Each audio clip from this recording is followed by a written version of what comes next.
Throughout history, the greatest breakthroughs have come from those who actually dared to challenge the status quo, to think differently, and to push the boundaries of what's possible. So let's take the instance of the airplane. Just imagine if the Wright brothers shrugged off the idea of building a vehicle that could fly 40,000 feet high above sea level. Imagine how delusional they were and how people would tell them that this wasn't going to work, this was going to fail, it's very dangerous, and it has never happened before.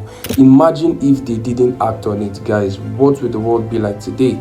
Imagine if they weren't delusional to believe in that vision, regardless of what people were telling them. Imagine if they took the normal route of being like everybody else, doing what everybody else was doing, and they never acted on that idea. Or imagine if Larry Page and Sergey Brin hadn't conceptualized the idea of Google being able to access information online about any and everything from the comfort of your mobile phone. Imagine if they just decided to live normal lives, be average, and not dared to be different. Imagine what the world would be like today, trying to access information online. Probably there would never be anything like that if they hadn't taken the bold step, if they didn't believe in their vision, if they didn't believe in what was never existing before. The world only responds to crazy people. The world only responds to people who believe in the impossible. The world responds to people who can envision the future and bring the solutions of the future to today. Now, to you watching this video, imagine the potentials you have to make the world a better place and to improve humanity.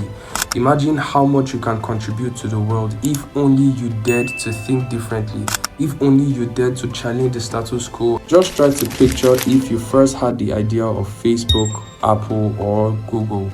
Would it be where it is today? Genuinely ask yourself this question. And you may not necessarily have the answer now, but you need to remind yourself of instances like this to challenge yourself, to push yourself, to make sure you're not complacent and taking the route that society has created for you. Because, guys, the people who actually eventually become successful and leave a mark on this world are the people who were labeled crazy, delusional, deranged, and whatnot. The likes of Colonel Sanders, who started building KFC at the age of 66, Oprah Winfrey, who was labeled unfit for television, and many other great entrepreneurs who were actually not great at first at starting, but they just put a foot forward. They believed in their vision regardless of the noise around them, and they chose a different path from everybody else. And you have to be that kind of person if you want to create a mark on the world. Refuse to be normal, refuse to live a normal life, refuse to do what everybody else is doing. Be delusional, guys. That's what actually moves the world.